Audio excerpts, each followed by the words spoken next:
Strengthening Oversight of the National Intelligence Community Bill 2025, resumption of debate on the second reading. The question is that this bill be now read a second time. The member for Fisher has the call. Thank you, Mr Deputy Speaker. I rise today to speak on the Strengthening Oversight of the National Intelligence Community Bill 2025.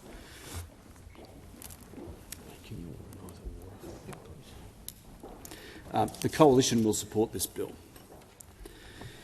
Australia currently faces real, emerging and serious threats to its national security. That fact was borne out in the recent despicable attacks on places linked to our Jewish community, the Adass Israel Synagogue in Melbourne and the Lewis Continental Kosher Kitchen in Sydney.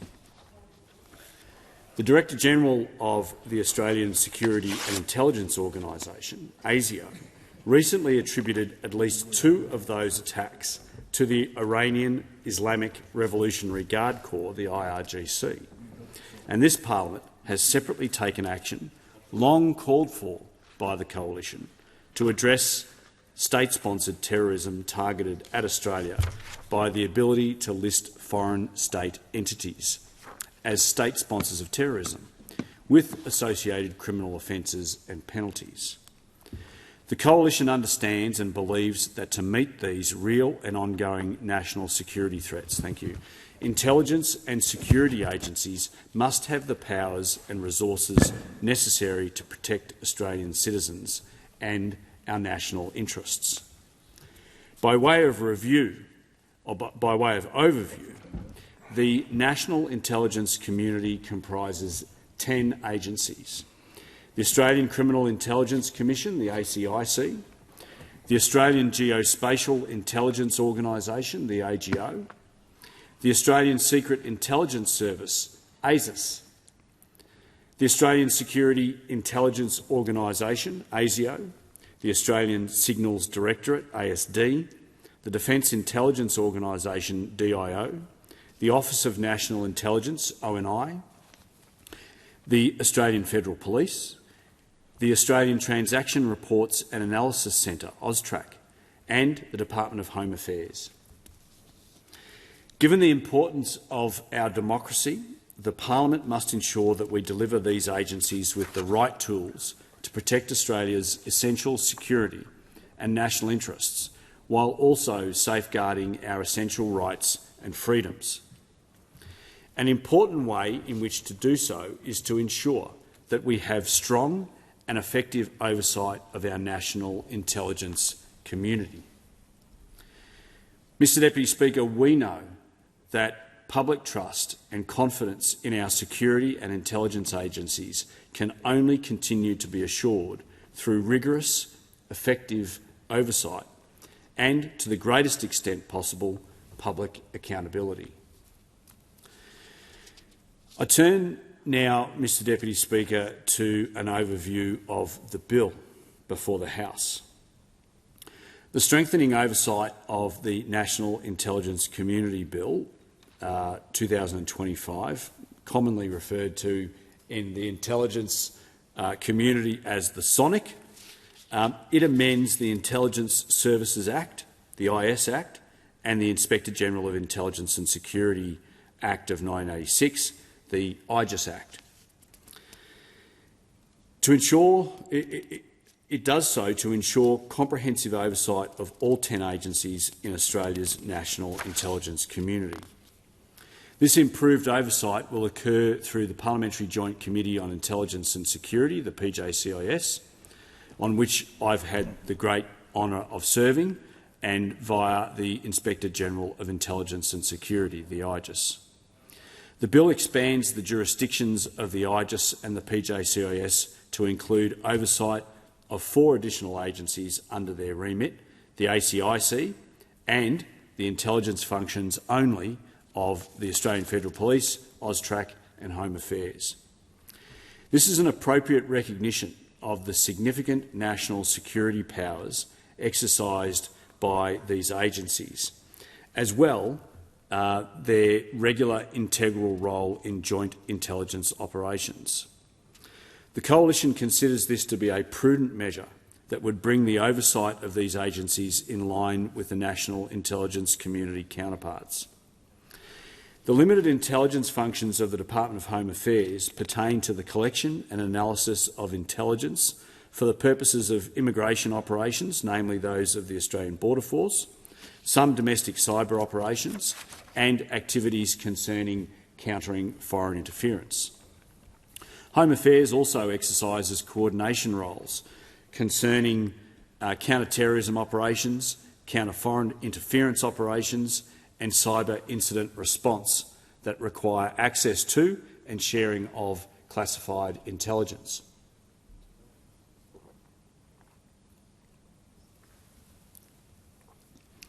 Mr Deputy Speaker, the Department's intelligence collection functions and its use of intelligence for operational purposes is what has placed it within the NIC, the National Intelligence Community, and it is also the basis for its work being subject to the Inspector-General of Intelligence and Security Oversight. The bill also strengthens the relationship between the PJCIS and the IGIS and the Independent National Security Legislation Monitor, the INSLM, and provides the PJCIS with a power to request the IGIS to conduct an inquiry, complementing the committee's existing ability to request that the INSLM undertake a review. The Coalition welcomes the granting of the Independent National Security Legislation Monitor with the power to initiate reviews into the full suite of contemporary counter-terrorism or national security legislation at the Commonwealth level, rather than the current defined list of legislation. The bill importantly provides an own motion power to the PJCIS to review certain legislation and a requirement that the IGIS and the Director-General of National Intelligence provide briefings to the committee. These are critical and measured reforms to ensure that the Parliament, through the PJCIS, has oversight of intelligence and security matters across all of the national intelligence community. Turning to other specific aspects of the bill, Schedule 1 of the bill would also require the Inspector-General and the Director-General of the Office of National Intelligence to provide annual briefings to the PJCIS. It will also make a number of technical amendments to the Intelligence Services Act 2001 to modernise and clarify the provisions to ensure the PJCIS's enabling legislation is adapted to contemporary circumstances. It will remove the ACIC from the oversight jurisdiction of the Parliamentary Joint Committee on Law Enforcement, the PJCLE, noting again that the ACIC will now be oversighted by the PJCIS in its entirety. I apologise for the acronyms in this bill speech, Mr Deputy Speaker. The bill will also, Schedule 1 will also make consequential amendments to ensure that information that is protected by secrecy offences under relevant legislation can be disclosed to IGIS officials performing duties or functions or exercising powers as IGIS officials. These amendments would allow for the transfer of complaints regarding AUSTRAC and Home Affairs between the IGIS and other integrity bodies to facilitate effective consideration of those complaints by the appropriate body. It will also make consequential amendments to address overlapping jurisdiction between the IGIS and other relevant oversight bodies. Schedule 2 of the bill, Mr Deputy Speaker, would amend the review and access of ACIC criminal intelligence assessment records under the Archives Law.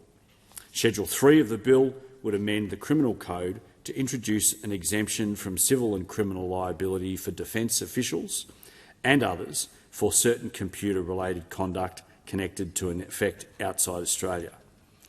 Schedule 4 of the bill would amend the meaning of counter-terrorism and national security legislation for the purposes of the Independent National Security Legislation Monitor Act 2010, the INSLM Act, to ensure that the Independent National Security Legislation Monitor is able to review any Commonwealth legislation relating to counter-terrorism or national security.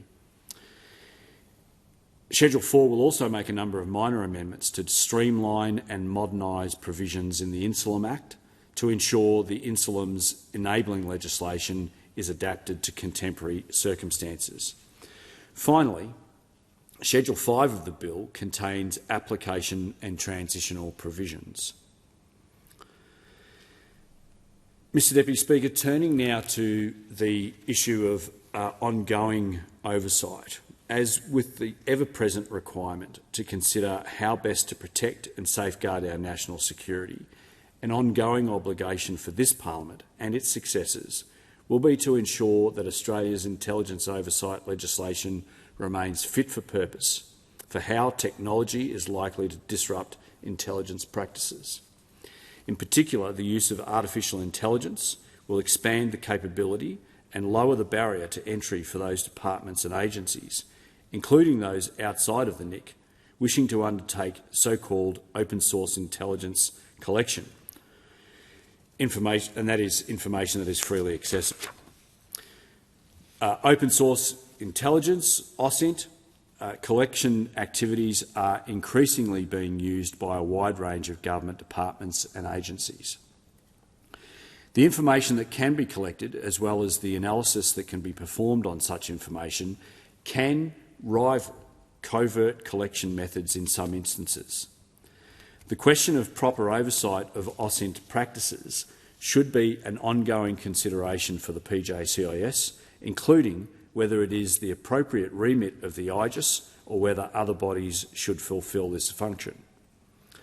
Lawmakers should regularly consider if new intelligence oversight legislation is suitably future-proofed in the face of how emerging technologies may interact with intelligence practices. On the topic of proper oversight by the PJCIS, I'm obliged to observe that we do have significant concerns about how the Albanese Labor government has handled consideration of a number of national security bills with disregard for the proper work of the PJCIS. This is regrettably emblematic of this government's approach to national security matters in this parliament. The important oversight of intelligence and security matters performed by the PJCIS has been restricted and impeded by this government, including through truncated or rushed consideration of legislation. That must stop. The imposition of unrealistic timeframes places an unnecessary burden on stakeholders, Secretariat staff and members of the PJCIS, and ultimately, more importantly, potentially leads to unintended consequences and/or poorer legislative outcomes for our national security. The Coalition will continue to call out this government's perfunctory approach to Parliament's vital oversight role and to national security matters. I also want to acknowledge the work of the PJCIS in its inquiry into this bill. The committee's report recommended the bill be passed and set out 11 further recommendations to strengthen oversight of the national intelligence community. The government has advised that it will adopt several of these recommendations and move amendments accordingly. I've been provided just this morning with a number of those amendments, which I'm still trying to get my head around, and when those amendments are moved in this House, I'll be speaking to them more closely. Mr Deputy Speaker, the Coalition will continue to be constructive where we can, especially on important reforms to improve our national intelligence architecture. We recognise that this bill is an important strengthening of the oversight of our national intelligence community, but we will also continue to hold the government to account in relation to how it develops and implements these measures. The Australian people deserve transparency wherever possible in relation to intelligence legislation. They deserve accountability and confidence that their parliament is doing its job. While we will support this bill, as outlined, the Coalition has misgivings about how the Albanese Government approaches the parliament's oversight of national security matters, including in relation to this bill. We'll continue to insist that the government allows proper legislative and parliamentary processes to run their course before seeking to ram legislation through this parliament so as to ensure we deliver the best national security legislation to protect the Australian people, their institutions and assets. Mr Deputy Speaker, as is my wont to do in this place when I am talking all things national security, I do want to acknowledge the efforts of all of those men and women in our national intelligence community. We often in this place, and I'm joined at the table by my good friend, the Shadow Veterans Affairs Minister, as rightly so, we often, and also the Veterans Affairs Minister himself, we rightly so in this place acknowledge our men and women who serve this country in uniform. But not often enough do we acknowledge the efforts of our men and women of our national intelligence community who often are placed in harm's way, and often 27 million Australians will never know about it. These are men and women that serve this country with great pride and loyalty and passion across this country and, in fact, across the world in what can be very difficult and dangerous circumstances. And I want to use this opportunity to, at the dispatch box, to encourage and ask all of the Directors General of all of our and Secretaries of our national intelligence agencies to pass on the thanks of a grateful nation to those men and women who serve this country in our national intelligence community. Mr Deputy Speaker, Australians expect nothing less of this place to ensure that we uphold appropriate scrutiny of our national intelligence community and the legislation, our intelligence legislation that comes before this House, and I commend this bill to the House. Authorised by Andrew Wallace, LNP, Boccarina, Queensland.